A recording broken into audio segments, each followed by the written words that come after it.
Science has proven there is more to the universe than what humans can naturally perceive. Yet, what exists beyond the range of our five physical senses is yet to be determined. During the Viet Nam War, the U.S. military temporarily used red night vision goggles, which expanded soldiers' vision beyond the normal range of the human eye. And what they saw was horrifying.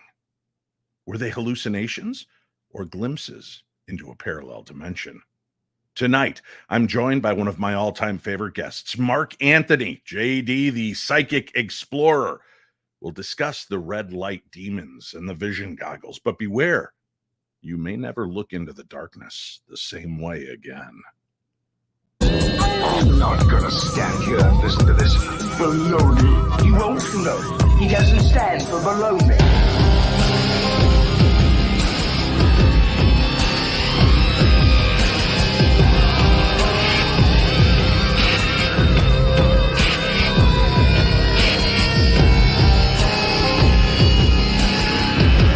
Sounds like a lot of supernatural baloney to me. Supernatural, perhaps. Baloney, perhaps not. Good evening, my little darklings, and thank you for joining me here on Memorial Day 2023. I'd like to begin the show on a high note. Today also happens to be the 40th birthday of my very own daughter, Jen. So, Jen, from me and all of our darklings across the world, happy birthday. 40 years old. How does she have such a youthful, handsome-looking father? I don't know. It's beyond me. Listen, I want to make mention as well that today is Memorial Day.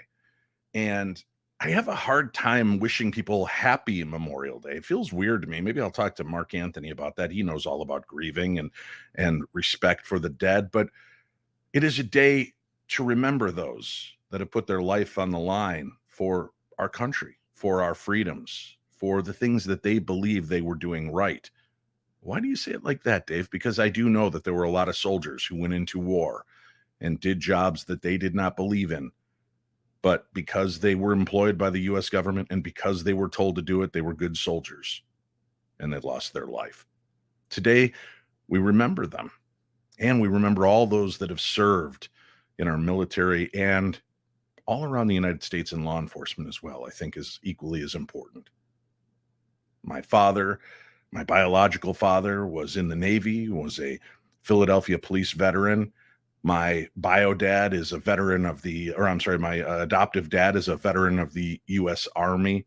My grandfather was a paratrooper in World War II. My son is a helicopter pilot, which will be interesting since we're going to discuss that on tonight's show. My son is a helicopter pilot stationed abroad. That's all I can say about that right now. My other son served in the Navy. It is a family filled with red, white, and blue. Unfortunately, because of a few bad issues in my own physicality, I was unable to serve. But just about everybody in our family has served the military or law enforcement one way, shape, or another. But I just want to thank all of those that have put their life on the line and those that paid the ultimate price for doing so. Thank you very much from the bottom of our hearts here at the Paranormal 60. Listen, there are amazing things in this world.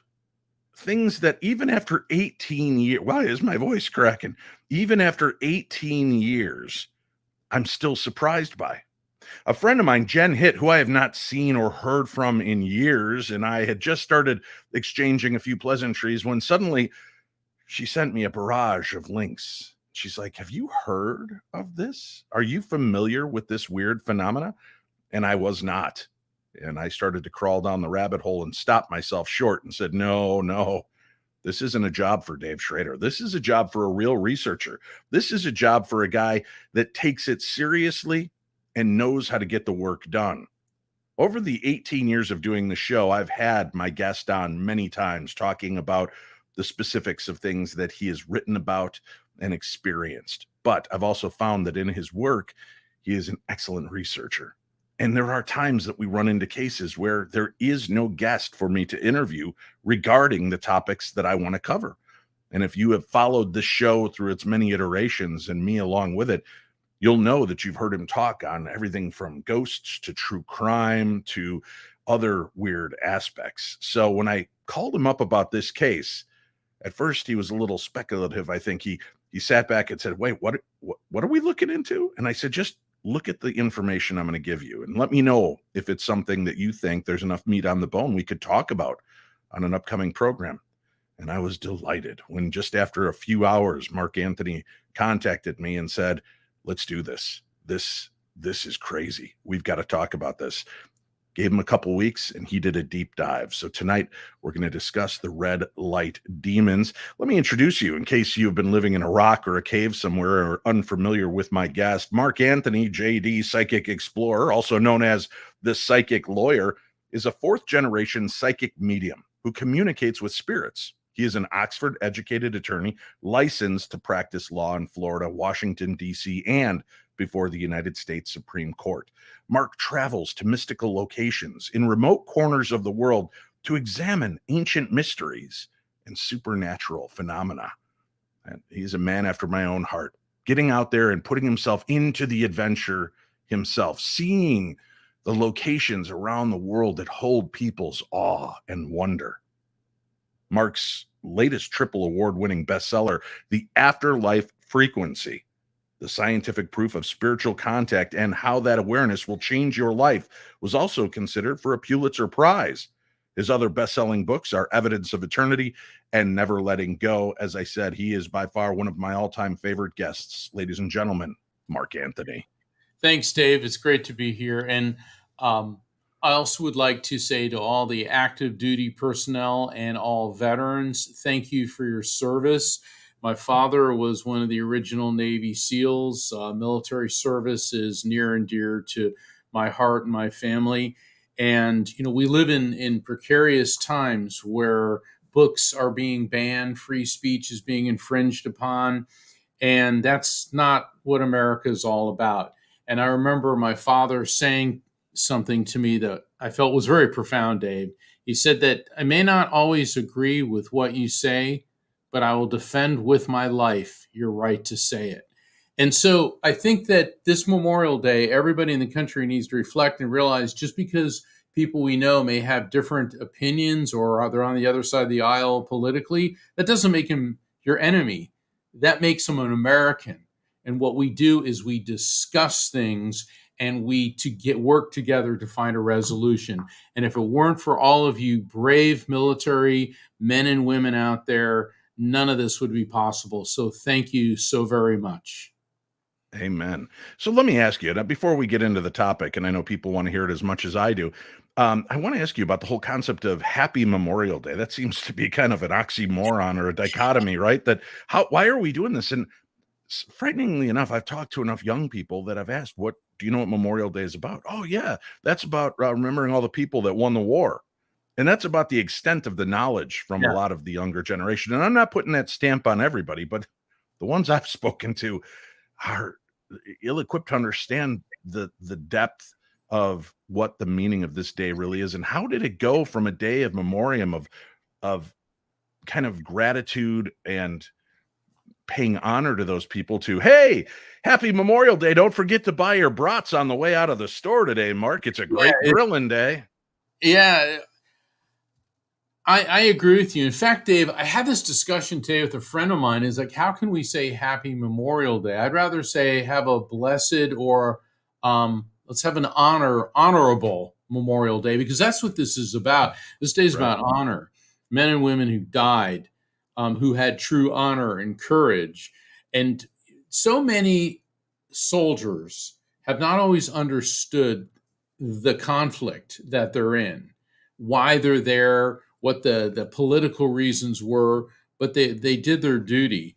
And the United States military has always been a front line in the struggle against totalitarianism, against dictatorship, against suppression of freedoms. And so, turning it into Happy Memorial Day, it's not like Happy Valentine's Day or Happy 4th of July. This is a day that I think we should say have an honorable honorable Memorial Day, because that's what we're doing. We're honoring the brave soldiers who fell, soldiers, Marines, naval personnel, airmen, airwomen, who died fighting for this country. Wouldn't it be beautiful to see something like the Deo de los Muertos? I'm sorry, my Spanish is horrible. My Spanish sounds more like German. Where they celebrate the lives of their ancestors. Wouldn't it be great that instead of just grilling on your porch, if we saw people at military grave sites having picnics amongst the graves, and not in a disrespectful way, but in a way of remembrance and in a way of bringing the ancestor spirits into the meal with you and into these. And even if you don't have a relative that served, I don't know, and I don't know how the military cemeteries are set up for something like that, but boy, that would be so beautiful to see the way that, you know, the Hispanic culture kind of honors their dead that way. It would be beautiful to see something like that as well. My dad passed, I can't believe it's been 7 years this year. And Wow. the year before that, and he was dying of cancer, I took him, I was his guardian on what's known as the honor flight. And the honor flight started, there was a couple pilots that said, you know, there's all these veterans that can't afford to fly to Washington, D.C. to see the monuments that were erected to them, the World War II, the Viet Nam, the Korean War. So they started ferrying these veterans. There was 4 pilots that had 4 small aircraft. Long story short, it's turned into a nationwide organization. And now Southwest Airlines donates seats on the plane. And so each veteran has to have a guardian. And each veteran, they make sure that they have a wheelchair. And I mean, Dad didn't always need a wheelchair, but you know, these guys are in their 80s and their 90s, a lot of them, the World War II and the Korean War vets. And it was one of the most phenomenal things I've ever seen, because everywhere we landed, there was a huge contingent of military and civilians to welcome them, and then going to all of the monuments. And you know, Dave, what was so incredible? There's all these men and women, because we had a couple Army nurses and a few waves and wax with us too. When we start out, because it's a 24-hour thing and it's really hectic. I mean, you got to get there at 3 a.m. and they take you by bus. And then there's this huge escort by motorcycle veterans. I mean, it is one of the most incredible things I've ever been part of. And so there's all these old guys, and all of a sudden they start talking to each other. And they stand up out of their chairs, their wheelchairs, and they start walking around like they're young men. It was as if my dad turned back into a 20-year-old SEAL. And Wow. for 24 hours, I got to see my dad the A way glimpse. Yeah. it was incredible. And so God bless you to all the people involved in the honor flight. And it was the greatest honor of my life. Plus, I learned stuff about my dad. I knew he was a SEAL, but when he was talking to some of the other guys about covert operations and things, it's like my dad was Rambo. It was really, it was just, it was such an honor. It was such an honor. And, you know, when you called me up and said, let's do this show on Memorial Day, because obviously, you know, you're involved in the paranormal. I'm a psychic medium. You know, our normal lives are paranormal lives. But Mhm. what a wonderful show to do, to blend the paranormal and the military and servicemen. So, Dave, thank you for having me on tonight. Hey, my pleasure always to incorporate you in any of these programs, because I know the dive you're going to do is going to take us into an interesting piece of history that a lot of people may not have heard. And a special thanks from both Mark and myself to Jen Hitt. Thank you so much for turning Thanks, us on to this story and these situations. Red Night Vision Demon Goggles. Before we get too into that, can you give me a little bit of the background and history on night vision and night vision goggles? Oh, sure. There's quite a bit, but I'll try to keep it condensed. In the 1930s, a Hungarian physicist, Kalman Tiani, started developing infrared sensitive equipment. And then his technology was acquired by AEG, which is a German technology firm and known as advanced engineering. And so they started manufacturing night vision goggles and binoculars for the German Wehrmacht, the German army. And then when World War II started, Germany had a technological advantage, which included a very, very important tactical edge, which was night vision. No other military in the world at that time had the ability to launch attacks at night and have night vision. Well, around the same time, the United States started developing a night vision tool called sniper scope, which also used infrared light. So essentially the Germans, the German military was the most technologically advanced at the beginning of World War II. By the end of World War II, it was the United States military, which then gained the technological advantage. The beginning of night vision technology started, Dave, around the turn of from the 19th to the early 20th century. And what happened was this was the boom of astrophysics. And now photography was a thing. And so astrophysicists, astronomers, wanted to photograph the stars through high-powered telescopes. And they found that the photography was relatively poor. So decinum dye was developed, and it was placed on the photographic plates because it expanded the film's sensitivity to light into the infrared spectrum. And so then it was discovered that if the decinum dye were placed on lenses, then that was increasing the human eye's ability to see at night. And so because it used both red light and infrared light. And infrared means before red. So it's outside of the normal range of visible light. And if you'll bear with me for just a moment, there's two types of night vision goggles. There's thermal imaging, which focuses on heat. And we see those a lot, like, in those science fiction movies, Predator, Right. that term, they show they show the heat signature of whatever, being or creature. Well, that's a real thing. But the type of night vision goggle technology that we're discussing tonight is image enhancement. And what happens here is image enhancement collects small amounts of light in the lower portion of the infrared spectrum, imperceptible to human eyes, and it amplifies them. So visible light is the light which is the electromagnetic energy perceptible to the human eye. And it's only a tiny slice of the EM spectrum. So think of it this way. Think of the electromagnetic spectrum as a meter stick, a yardstick, meter stick, and one little mark on it, one tiny line is what we can see. So what that means is, when you start thinking about this, the vast amount of electromagnetic energy that we can't see is immense. And so when you look at light, the amount of energy in light is related to its wavelength. Shorter wavelengths have higher energy. Longer wavelengths, like red light, have less energy. So one of the best ways to visualize this, think of a rainbow, okay? The bottom band of color is violet. So that's the short wavelength. They're super high charge energy. Then above that is blue, then green, yellow, orange, and finally red.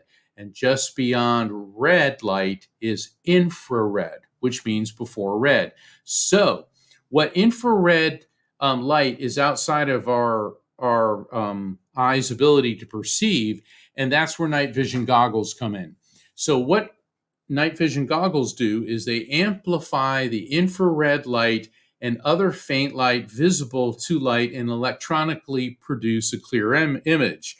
And the way they do this is that the night vision goggles take in the light particles, which are known as photons. They convert them into electrons, and they shoot them into an image intensifier tube, which then converts the signal emitted from the electrons into a usable image that you can see through the light piece. And I know that sounds real technical, because it is, and it happens really fast. So that is basically how night vision goggles work. So it's basically like those instant translators where I can speak and it starts speaking in the foreign language of the country I'm in and adapts to allowing a two-way communication.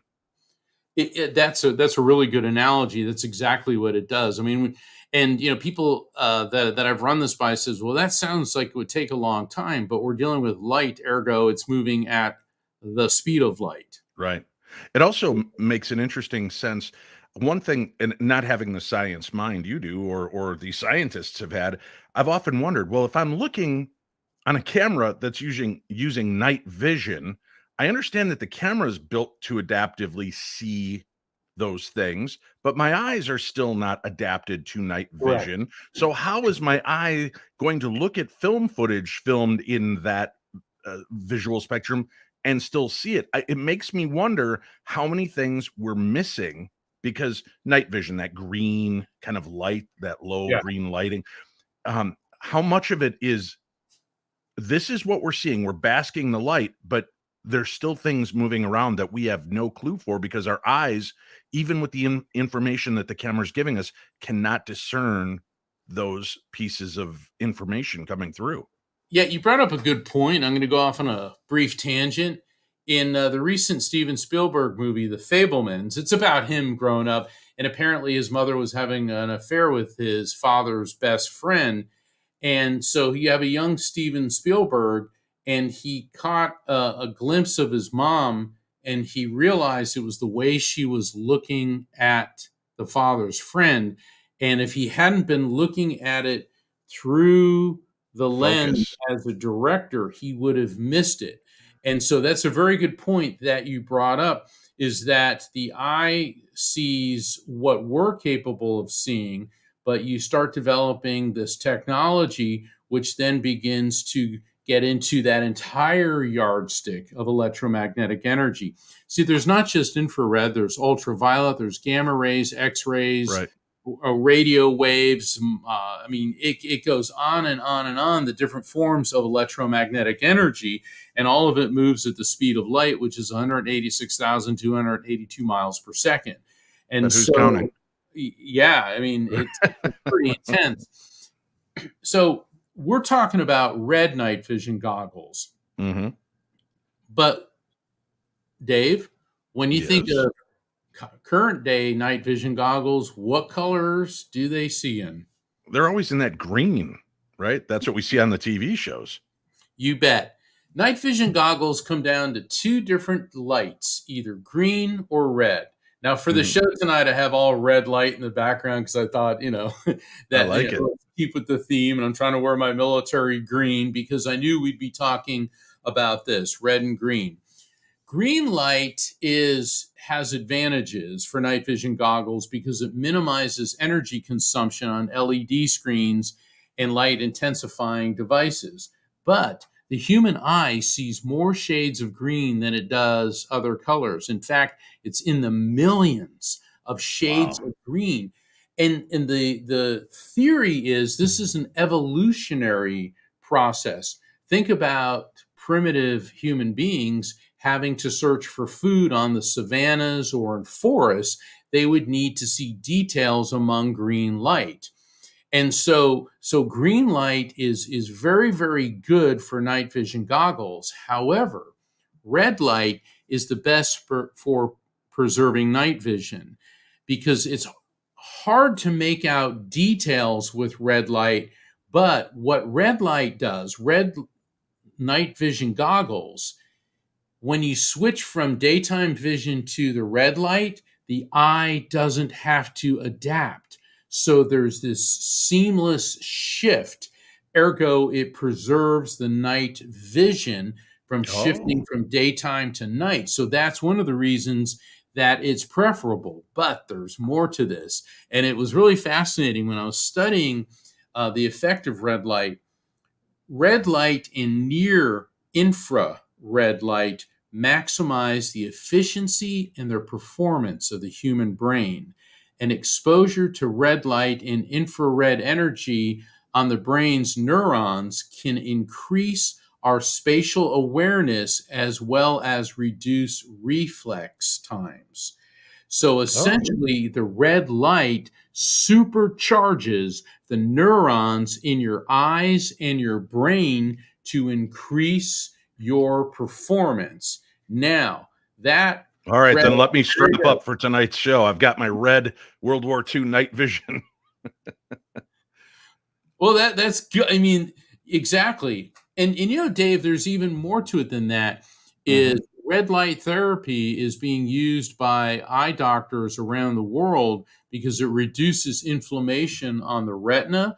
It helps in diabetes, diabetic vision issues. It's helped with glaucoma, macular degeneration. There's a lot of really pluses. And once again, it's because it stimulates and energizes the neurons, which are the nerves within our brain. It also energizes the cells in the retina, which is in your eye, and the nerves in your eye. So basically, it stimulates and energizes the brain. And that's why I think that the military wanted to implement Right. red night vision goggles because it made the seamless shift from daytime to night vision. It energized the brain, and also it reduced reflex time. So basically, it was a form of mentally enhancing the situational awareness of soldiers. So you can see why there was a lot of reasons to go with red night vision goggles initially. Well, and what I love about this, so for all of you sciency nerds that are always telling me, "Oh, why don't you try to explain the science of the supernatural to us, Dave?" Instead of just getting to the ghost story, we're giving you the science for a very important reason. Because to understand what occurred for these Viet Nam pilots, you have to understand how the spectrum of vision is shifting from our normal spectrum to what was uncovered using these special lenses. And it is absurd. I mean, it is amazing as we continue to get into tonight's story. Now, real quickly, just so we have an idea. So there's the red, there's the green. What's the major difference between the two? Is there an upside to both or Yeah, a downside? more detail with the green, Mhm. but with the red, it's a seamless shift from day vision to night vision. And the red also does something to the brain to reduce your reflex time and increase your spatial awareness. So there's Okay. physiological benefits to the red in addition to situational awareness. But with the green, you actually can see a wider array of shades and details. I'll tell you real quickly here as we're leading into this. I've gone to the Isetti Ranch. For those of you that have Max now, it was Discovery Plus. Now it's called Max. You can go see Paranormal State Season 2. There's an episode called First Contact where I took the Paranormal State kids on their first field trip. Instead of hunting demons, we went out in search of the bat, squatch, and UFOs at the Isetti Ranch in Trout Lake, Washington. And that was my third trip there. I was using very expensive night vision goggles that James Gilliland had allowed me to use. And we were watching things in the sky. And at one point, I saw this one little ball of light moving across the sky. And I pulled up the night vision, the green night vision, and it revealed an entire triangular craft. Yes. I mean, it was a complete craft. It wasn't just a little, that was the tip of that craft as it's moving across the sky. And you couldn't, I was looking straight up. I could see the light. You could not see the craft until I pulled up the night vision goggles and I handed them. I'm like, what do you see? And they looked up and they're like, holy crap, that thing's massive. And we could all see this. So it was interesting. So with the night vision green, we were seeing UFOs. We were seeing something in the sky. It's what it's doing is it's broadening in other words, you're seeing things beyond the visible light spectrum. And especially with green, well, I was going to get into the green night vision goggles later on. Well, we'll hold off for that then. Let's get to that. But let's hold on. Yeah, let's hold on with that. I wanted to mention that to you just to kind of set the stage. Oh yeah. No, I got a lot to say on it. That's why I was Oh, I know. hesitating. Like, do we want to talk about it now? But that's a very important point that Dave just made. And here's the other thing, Dave. The red night vision goggles you've got two different sets with you, don't you? Yes, I'll pull them out. This one Yeah, I've yeah, got throw them is on actually Instagram. in its original container, metal container. This is pretty interesting. These are, look at this, World War II era.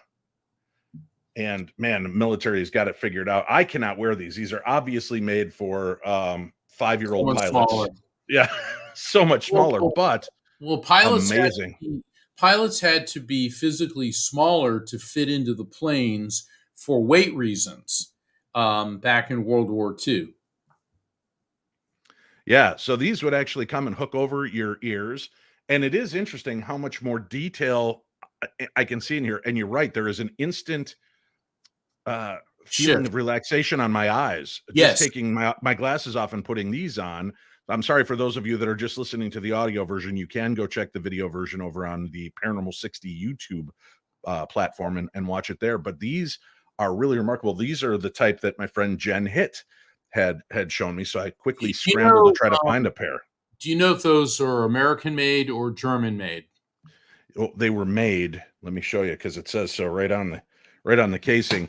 Welsh manufacturing company, Providence, Rhode Island, United States. Okay, so that's American because the German night vision goggles in World War II were using the Decenum dye, and I'm not sure if the U.S. military was using the Decenum, but I do know that in the 1960s, during the Viet Nam War, the night vision goggles that we're about to talk about, the U.S. military had developed and patented a new form of red night vision goggles, and the lenses were dyed with the Decenum dye, which is red.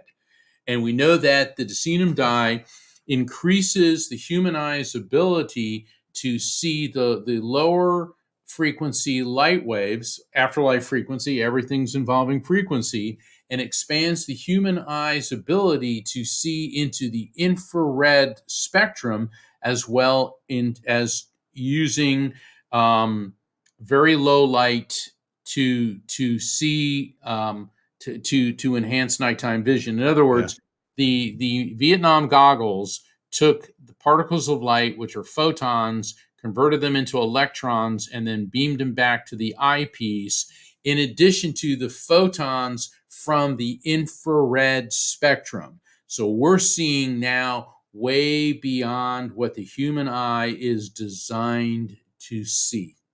Right. We have to take a very quick break. We will come back. We've got more to discuss with Mark as we launch into the very strange red light demon encounters during Vietnam War. Before we do that, though, let's take a little listen from our sponsors.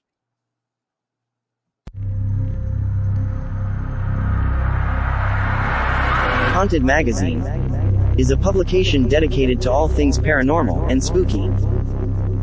Each issue features articles, interviews, and stories about ghosts, hauntings, and other unexplained phenomena. The magazine also covers topics such as cryptozoology, UFOs, and other aspects of the supernatural.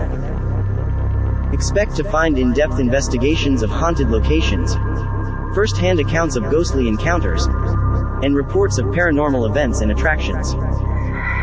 The magazine also includes features on the latest ghost hunting technology and techniques, as well as tips for those looking to search the supernatural on their own.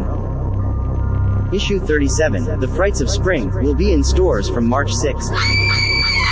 So remember, don't be normal. Be paranormal, and order your copy today. I'm Dave Schrader, the host of the Paranormal 60, and I'm here to talk to you about you only virtual. Never say goodbye. When we love somebody, it's hard to let them go, to just let that sensation of having somebody we love and care about go on to whatever the next plane of existence is, right? We want to hold on to everything that was that person. And there's nothing in this world that can replace them. But thanks to the team at You Only Virtual, they can now help you keep that connection a little closer. I mean, let's face it, the things that we miss most is the essence of who that special someone was. Things like their voice, their personality, and the comfort of being able to reach out to them to share the good days and the not so good days. Seriously, I mean, what would you, my lovely darklings around the world, what would you give to hear that voice just one more time? Well, You've focuses on the unique bonds between you and the people you hold dearest with ongoing daily interactions. The mission of You've is to help you reestablish that relationship so that a part of your loved ones can always live on forever through you and their persona. You've uses the most cutting edge AI technology to create a virtual persona, what they call a persona, that reestablishes that connection between you and your loved ones through things like text messages, virtual voice messaging, and coming soon, live video chats. Not only can you create a persona of yourself that will, last long after you leave this world, but now you can revive that connection with a loved one that's already passed. I know. How do they do it? Is it hard to do? Dave, I'm not very tech savvy. I don't know if I'm going to be able to do this. Well, the people at You've have heard your concerns and they're happy to help you with the You've Assist program. So you can sign up through my link that you'll find on today's program guide and create your own persona today. Choose from an affordable monthly subscription or deeper savings with an annual subscription. You'll see a 3-day free trial, or you can sign up for $50 a month for the monthly pricing plan, or just $480 for a deep savings for the year annual pricing. And that includes a great feature which will give you a personal one-on-one assistance with You've Assist. They help guide you through the whole process on how to create and maintain your own persona and begin your journey. You've just made the first step of continuing your connection to those you love. Just click the link that you see on my screen right now and use your QRC reader, or go and look for the link that I've included in today's program guide to start your journey. You'll be glad you did. Hey, coming up, we've got the Pop-Up Paracon Midwest Paranormal Conference taking place Saturday, July 8th from 10 a.m. till 7:30 p.m. at the Woodstock Opera House in Woodstock, Illinois. There will be speakers, panel discussions, vendors. I will be there. Chris Fleming will be there, and a host of other amazing speakers. So if you have the inclination to get out and about and see some amazing things, come on out to the Pop-Up Paracon Saturday, July 8th from 10 a.m. to 7:30 p.m. For more information, check out darknessevents.com. And this weekend, it is the Enchanted Expo with a twist of curiosity. That's right, June 3rd at the Shoreview Community Center, 10 a.m. to 5 p.m., only a $10 admission. Special guests of honor include the one, the only Echo Bodine, one of my all-time favorite mediums, and you've heard me recommend her books to you for years on the show. Here's your chance to meet with Echo Bodine. I'll be there, and Diet Renee will be on hand doing a gallery session that day. A lot of great vendors, amazing conversationalists. We've got metaphysicians, crystals, healers. You want it, they've got it. I will see you there. You can find more information again on the link for today's program, or just by going over to darknessevents.com. That's darknessevents.com. Let's get back to tonight's program, the Red Light Demons. We've got Mark Anthony with us. And again, I've got a link for Mark Anthony on today's program guide where you can find his book, his personal readings, where you can also find his podcast and all the other projects he's a part of. That's on today's program guide. So make sure that you do check that out. And please, if you do purchase one of Mark's books, like the most frequent, the word frequent is stuck in my mouth, Mark. The most recent book, The Afterlife Frequency, if you buy any of these books, make sure to rate and review them on whatever source you purchase them through, because that does go a long way to help out all of the authors that are on here. All right, let's get to the meat of this now. All right, the good stuff. All right, so here we are. It's the Vietnam War. The U.S. military is now, they just developed and patented a new form of red night vision goggles made with deceanum dye. And the reason they chose the red night vision goggles, we think, is because the eye doesn't have to shift from daytime vision to night vision. Plus, it increases spatial acuity and reduces reflex time. Now, here's the interesting thing. These night vision goggles were given to many of the soldiers on helicopters, but the pilots and the officers were under strict orders not to wear these goggles under any circumstances. So that raises a red flag, pun intended. Yeah. Well, so what started happening is, and all of this was just a 60-day time frame. So the red Mhm. night vision goggles are being given to troops, most of which are on helicopters. And at first, they're a real big hit. Soldiers Mhm. love them, but then about a week after wearing the red night vision goggles, the soldiers' behavior started changing radically. The men who wore them started staring at things that, quote unquote, were not there. Then they were fixated on trees, particularly treetops, and there were discipline problems. And the guys that were wearing the red night vision goggles started fighting among themselves. But then, Dave, came the pivotal incident. A helicopter squadron was on a routine patrol over a relatively peaceful area. So this was not an active war zone, but they were still on patrol. So there's half a dozen helicopters, maybe a few more than that. And in one of them, all of a sudden, the gunner on the starboard side, that's the right side, the starboard side, this young man was manning a 50 caliber machine gun, and he just starts opening fire without being ordered to do so. And here's the weird thing. He wasn't shooting at anything on the ground, Dave. He was shooting at their altitude, yet there were no hostile aircraft. Well, all of a sudden, this helicopter, this gunner is now shooting 50 caliber machine gun bullets. The other helicopters are maneuvering out of the way. A couple almost collide. Wow. And the officer says, "Cease fire!" And the young gunner started babbling that they're coming to get me, they're coming to get me. And he says, "Take those goggles off." And the young guy said, "There's demons, there's monsters."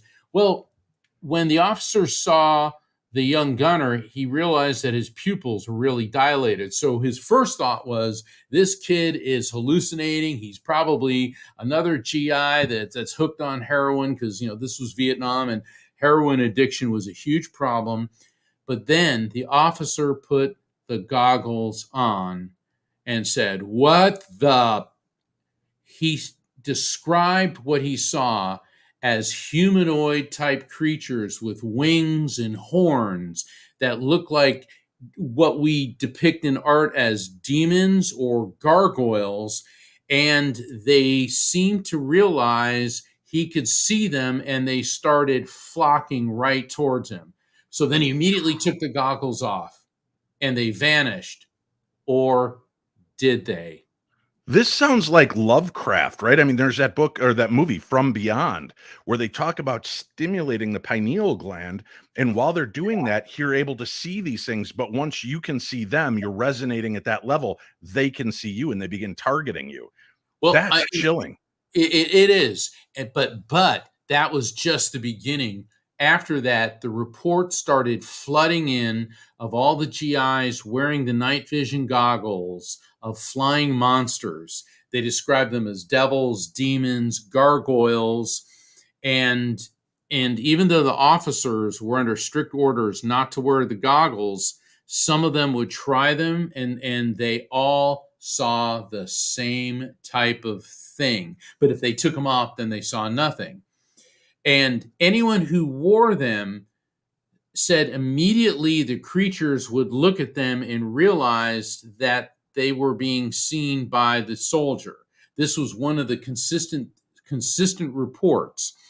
So immediately the big brass ordered all the red night vision goggles confiscated. So this whole span of time was roughly 2 months, about 60 days. But here's the thing. Everyone who wore the red night vision goggles were unstable mentally for months after the experience.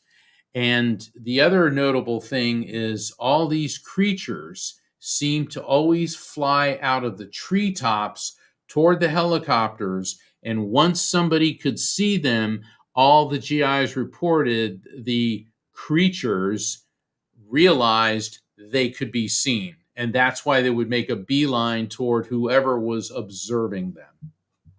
All right, I'm going to throw out something weird to you, right? And I know there's going to be a lot of people this is not going to hit for at all, but it's interesting that in the Bible, right? Lucifer and his minions, those that chose to turn against God, were cast out of heaven.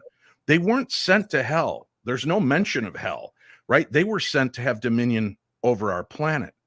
And they may just be coexisting here amongst us, unseen, until this level of dicenium dye happened to catch the right resonance and light spectrum that allowed these guys to see them. Now, again, this is if you buy into the theology of it. Right. It may also make you wonder, right?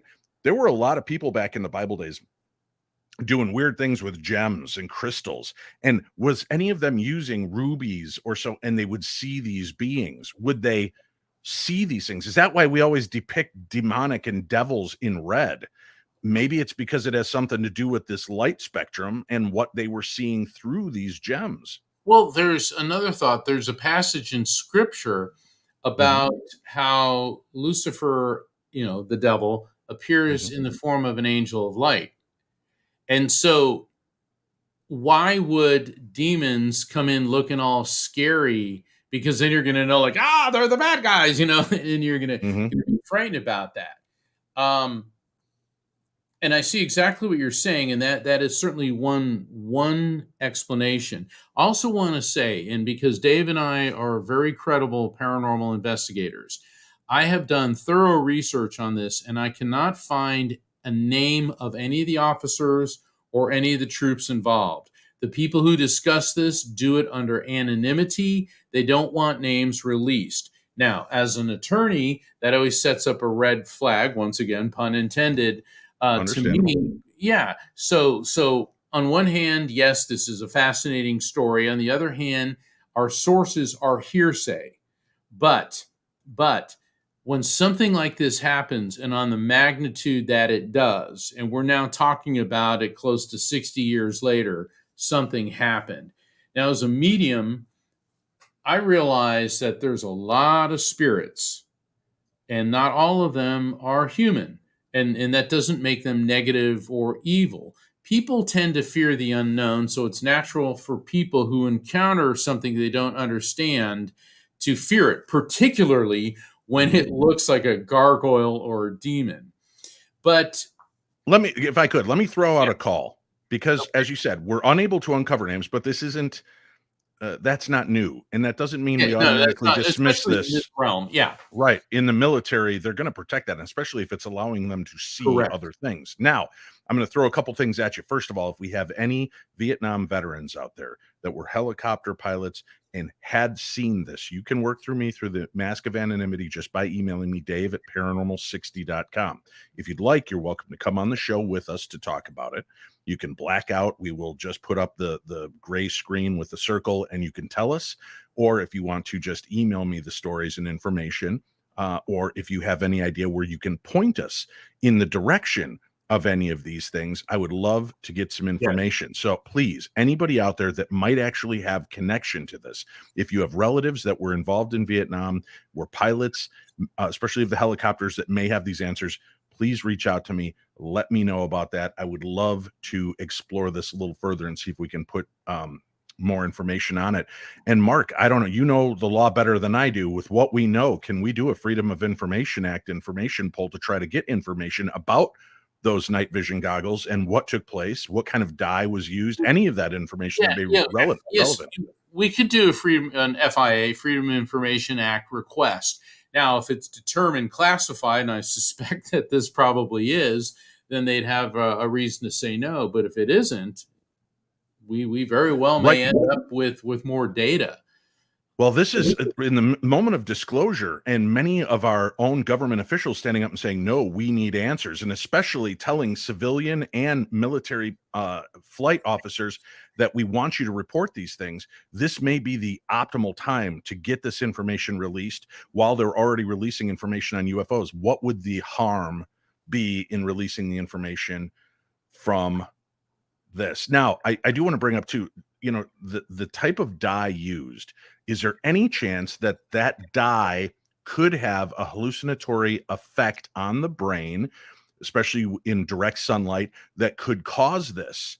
I know this isn't something that you know a specific answer for, but actually, I wanted to. Okay, all right, go for it. Go. Okay.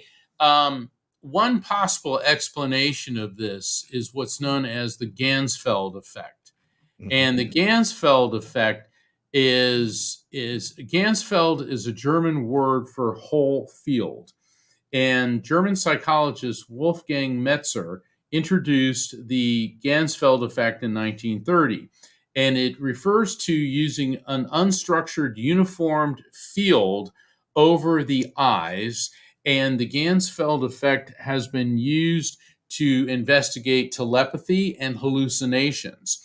So the way it works is you basically blot out the ability of the human eye to see, and so then the brain begins to fill in the blanks. And in Ganzfeld, it was discovered that people would hallucinate, they would see things, and they would hear things. They also discovered that you don't do a Ganzfeld experiment on people with mental health conditions because that can exacerbate the hallucinations. Now, that being said, Dave, according to the Veterans Administration and the American Psychiatric Association and the American Psychological Association, combat conditions have mental health implications and can lead to disorders such as PTSD, post-traumatic stress disorder. And this is not meant for 1 nanosecond as any form of disrespect to veterans. Right. But I think I've yet to meet any veteran, my dad included, who wouldn't say that combat is the most stressful condition imaginable. So let's look at the GIs in Vietnam and the Ganzfeld effect, okay? Well, I think it's important to mention that you brought up a very important part that just struck me again between the eyes, that the gunner who was wearing these and may have been affected by the long-term effect of seeing through these and gunning at things that weren't there.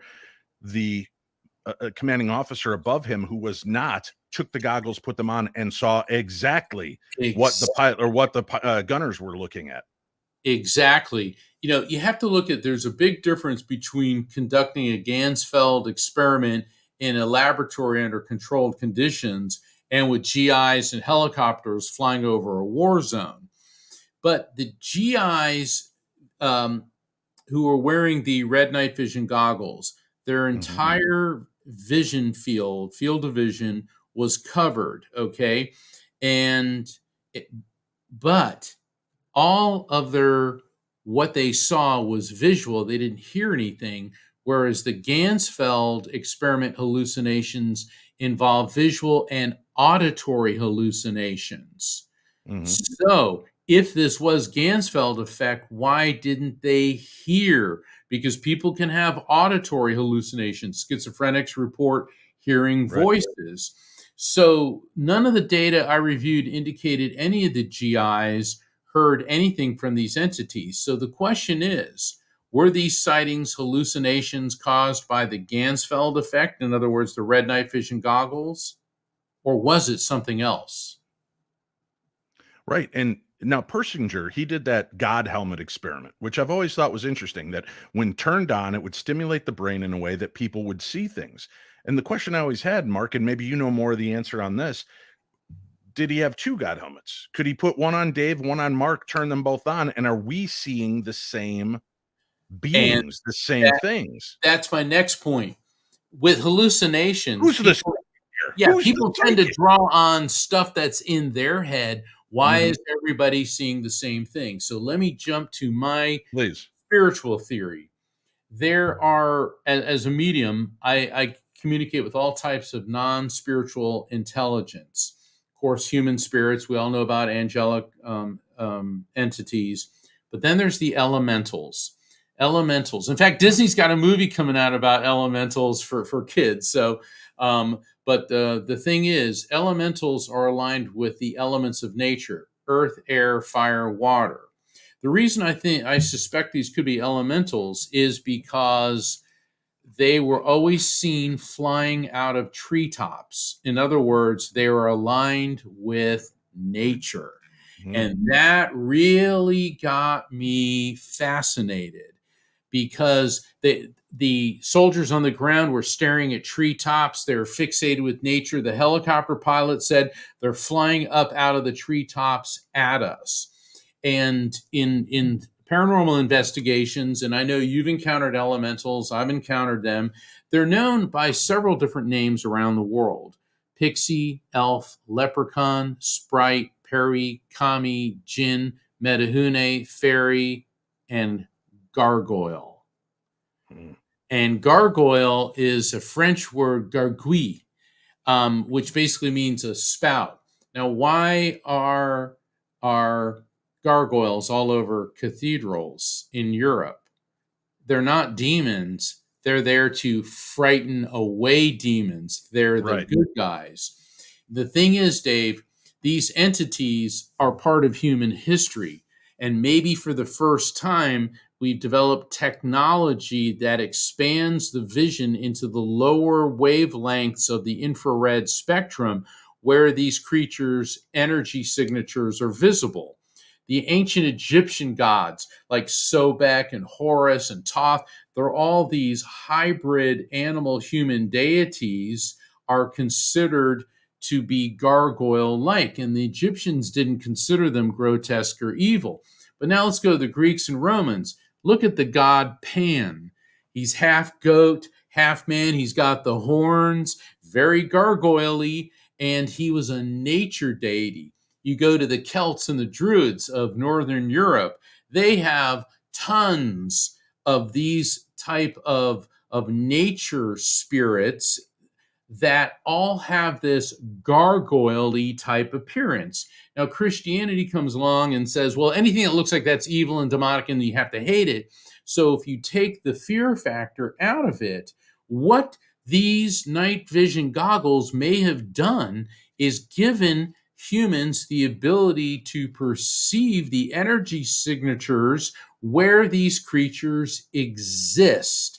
And these creatures saw, now somebody can see me. Well, they were going at the GIs, but did they hurt them? There's no reports of anyone being attacked. So it's very possible.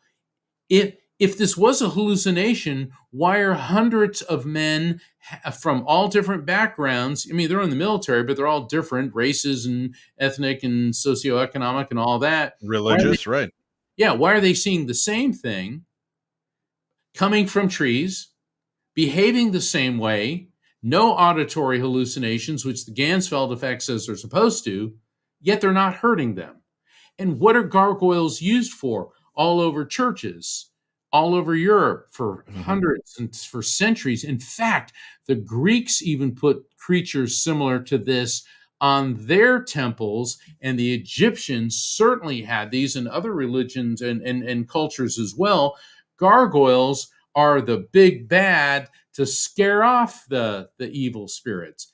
Halloween came from a Celtic holiday of carving frightening faces in gourds, which in America we use pumpkins. For what reason? To frighten away evil spirits. So it is entirely possible that the GIs were seeing these elemental entities, and because they didn't understand it, and because of their grotesque by our standards appearance, they immediately jumped to the conclusion these are demons. All right, I'm going to throw a couple more weird thoughts to you because I love bouncing weird ideas off you. First of all, the reason they're not having an audible issue is because if this thing is residing in a specific frequency, it's safe to assume that the audio frequency would also be above or beyond our hearing. Like dogs can hear things that we can't. Right. Good, Dave. Yes. So should they have had a parabolic mic, or should they have had a magnetic mic? They might have heard the, or whatever it was in the sky. It's like when we go on paranormal investigations, we're using EVP and the ghost box and spirit box and all these other things. Exactly, because you're scanning different because once again, radio waves are also a form of electromagnetic energy. Now here's the other. This is going to get a little spicy for you, Mark. Are you ready? I'm loving it. So let's go back and look at history. Look at the people that talked about the little people, the elementals, the beings, the creatures. Perhaps it isn't an evolutionary jump that we've made. Maybe it's all the interbreeding humping we did in those eras of procreating with our first cousins and sisters and brothers that knock that ability of vision out because, you make enough mimeograph copies of the same thing and eventually they start breaking down, right? So could it be that we literally hump that effect out of ourselves through the interbreeding that happened in those cultures, so that the changes that we have now have just taken us out of that light spectrum? Entirely possible. In fact, I was just reading an article about a village in northern India, in an extremely remote area, where the majority of people there, because of centuries of inbreeding, are incapable of hearing or of speech. And scientists have been studying them, and this is because of the inbreeding. They have lost the verbal ability to communicate along with their hearing, yet they figured out other ways of communicating. You say the people just look at each other, they make a few motions, hand motions, and they seem to understand. So taking that and extrapolating it into your hypothesis, this is entirely possible that evolutionary wise, we've lost the ability to perceive these creatures. Or simply, maybe, and I don't want to say that we're not supposed to see them, but they live in their dimension, we live in our dimension, and our dimensions coexist peacefully. My position is being afraid of something like this is like being afraid of the grass because it's green or the sky because it's blue. These entities exist and they coexist with us in a dimension that runs parallel to ours. Wow. Imagine that. Intelligent entities that coexist with each other. Maybe we can learn something from elementals. First of all, I just want to say how much I absolutely love you, because here I bring up the fact that maybe we just humped the ability out of us without missing a beat. You go right into the science and make me almost sound intelligent for my theory. I will tell you this, Mark. I plan on taking these red goggles with me when I go over to Europe this year. Yeah. And I'm going to wear them, or at least try to figure out a way to utilize them when I'm in nature areas to see if there's anything, or perhaps even shoot film. So maybe people should look into the red gels or red leaded lenses from the 30s, 40s, 50s, 60s, and utilize those with their cameras to see if it does allow you to see into a different spectrum. Yeah, that would be it. If they could, that might be the new adaptation, right? Yeah, that's going to be the key, because if you could adapt it to a camera lens, and if you could catch these entities on we don't say film anymore, but digitally preserved, then we'd know we got something. But certainly, look, anyone with an IQ above room temperature, and it doesn't matter if you study the paranormal like Dave and I do, anybody who's a person of faith, or anybody who studies science, we know that most of the universe is beyond the perception of our five physical senses: dark matter, dark energy, black holes, all these things. And there are spiritual entities that do exist. And as Neil deGrasse Tyson said, the beauty about science is that you don't have to believe it for it to be true. And I believe the same with the spiritual. You don't have to believe it for it to be true. I know it's real. Dave knows it's real. He and I have been in situations together, and of course separately, where we have encountered a multitude of spiritual entities. I find it an honor to be able to communicate with these beings, and I think that when approaching paranormal investigation, we must always use the scientific method, collect the data, don't jump to conclusions, and then analyze it logically after the experience. And that's why these poor GIs, they had no idea that they were going to be seeing these things. And these guys were scared. I mean, they had a hard enough time being, worrying about getting shot down by the Viet Cong. And the next thing that they see is the flying monkeys from the Wizard of Oz coming out. That's right. And if you're doing heroin, I'm sure that didn't make it any easier. But leaving all joking aside, I can't imagine the stress these GIs were under. No, amazing. I do want to point out something for listeners, because I know I'll get a few emails. I always do. When it comes to this, Dave, how can I believe the credibility of your guest. He thinks he's a psychic. He thinks he's a medium. I do want you to notice that throughout tonight's entire episode, none of it is his philosophy on the mediumship. None of it is his philosophy on spirituality. Although we brought up different aspects, that's just looking into the possibilities. What he's done is reported back to you the reports that were made to the military, the reports and the examples and the science behind how these people were seeing things. So don't, again, throw the baby out with the bathwater. There are times I almost wish I could have you on without mentioning you're a medium or psychic, because people prejudge thinking that that makes it less credible. No, this guy has spent his life and career hinging things on the work and study and research that he does. I've also been with Mark at haunted locations where he will not just take the base information that he's getting, because he doesn't know if it's something that's predetermined by us talking about it and planting that seed with him. And he's always been one to say, hey, we're all fallible.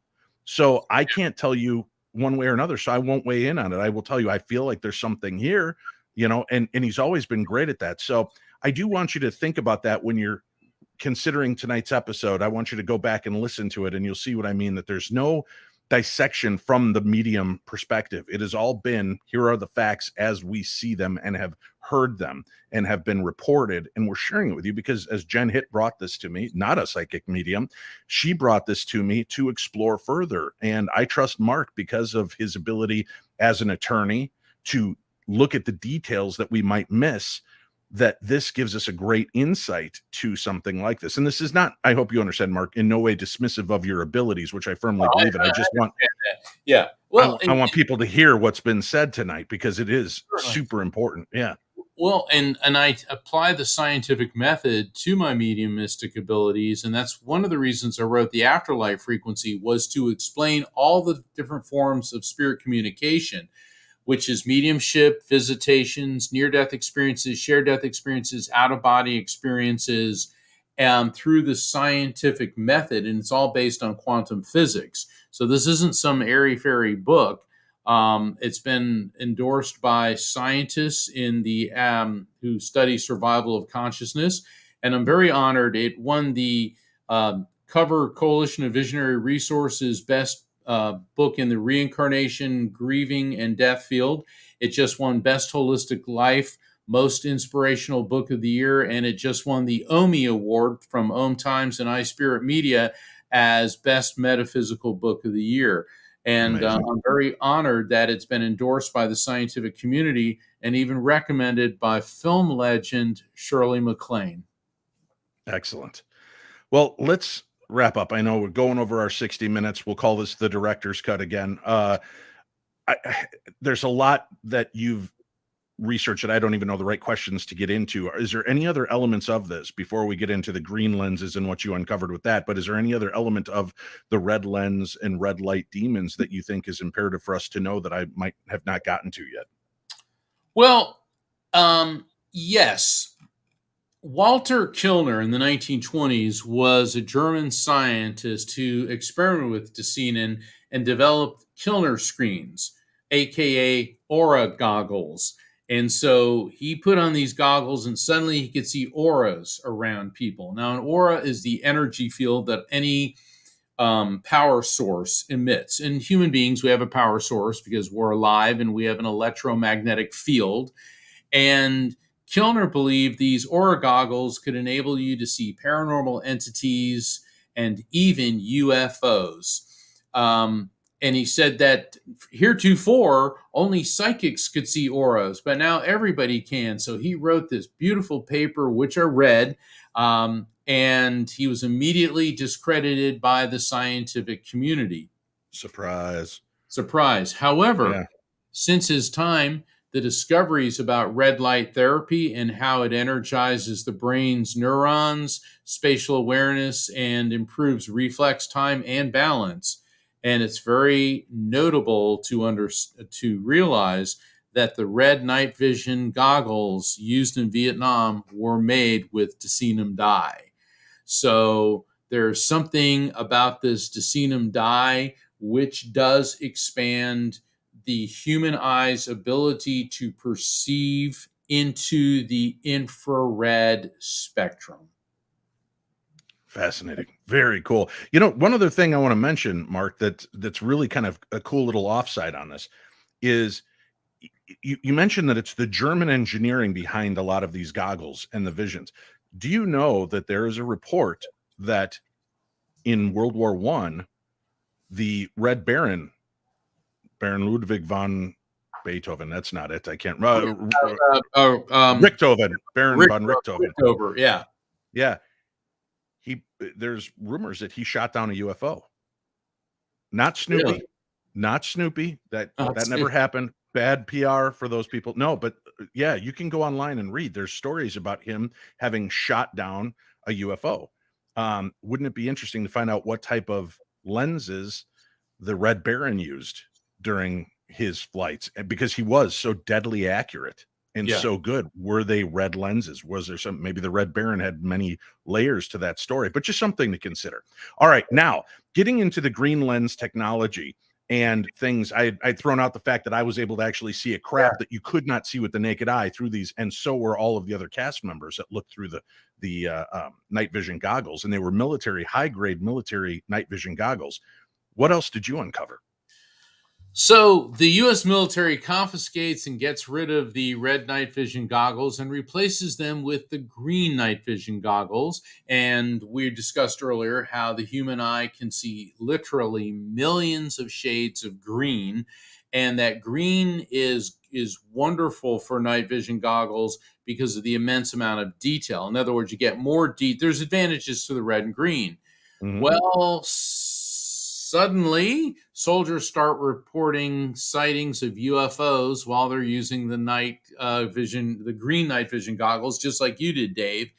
And in fact, in Sedona, Arizona, there's tours to look for UFOs where they give everyone green night vision goggles. However, in 2022, an image of a UAP, unidentified aerial phenomenon, that's now the preferred term for a UFO. Of course, we always have to change the name of everything every couple of years.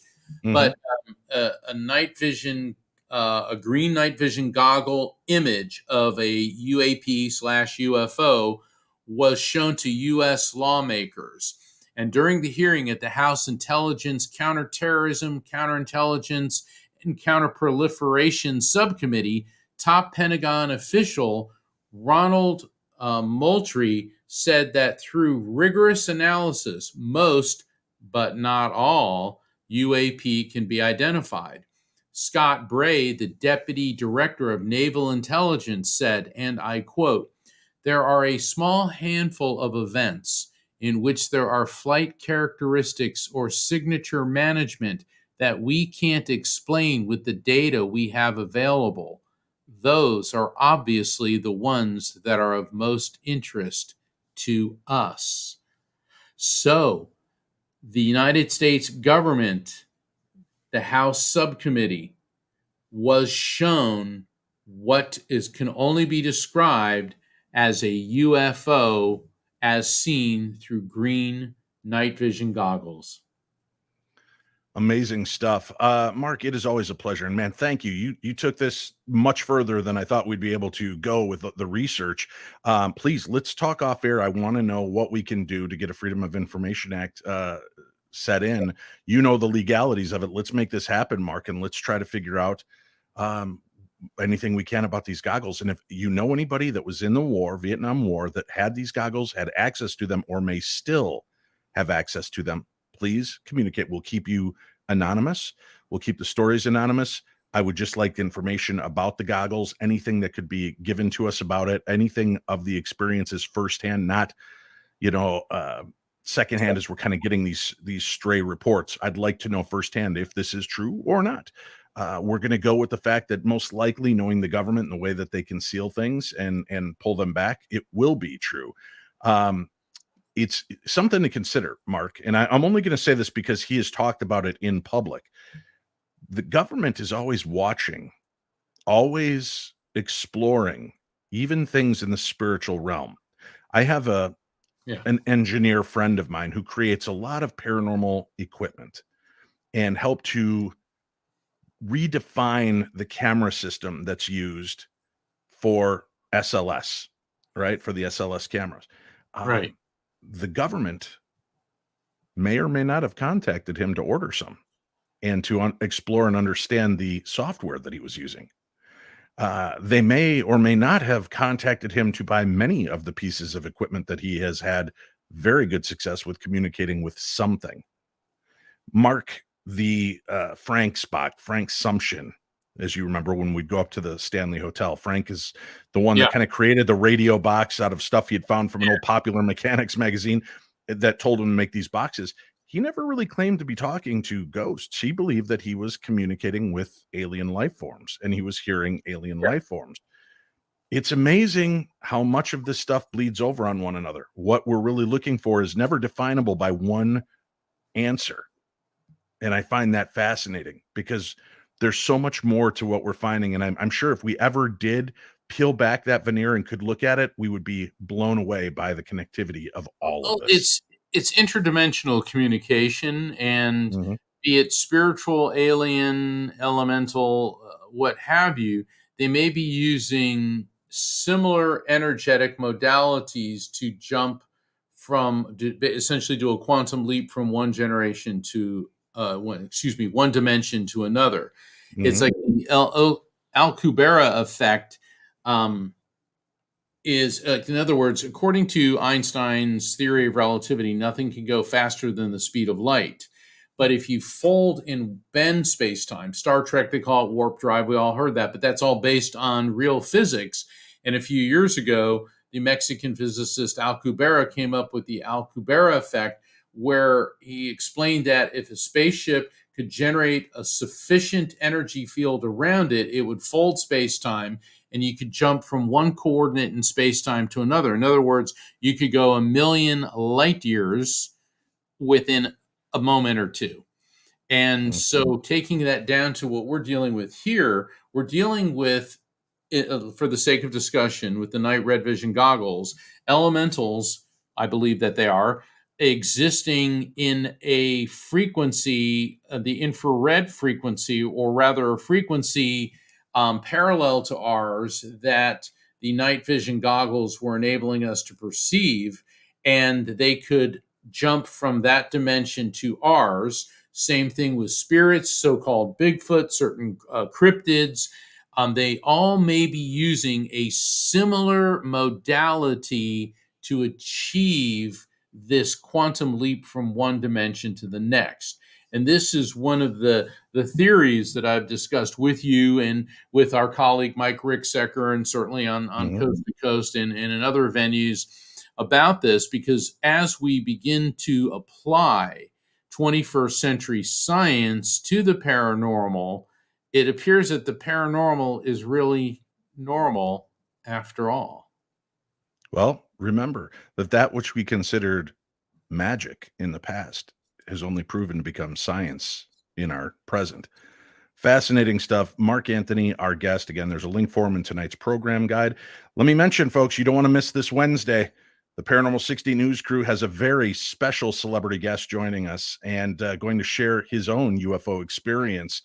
And if you are a fan of the show News Radio or The Kids in the Hall or even A Bug's Life, you're going to recognize our guests. So make sure that you tune in this Wednesday live for the Paranormal 60 News. Mark, thank you again, as always, for being here, buddy, and giving us this insight.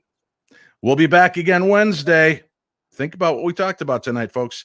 I want to see your thoughts in the messages here on my YouTube channel. I want the rest of you to email me or messages on the social media to tell us about your thoughts regarding this kind of story. And if you have other stories that you think we've missed, other bits of amazing history that may have gone unnoticed, let me know about them. Dave at paranormal60.com. That's Dave at paranormal60.com. Thank you, my friends. And may the darkness be just a little bit more light with the information that we share on the show.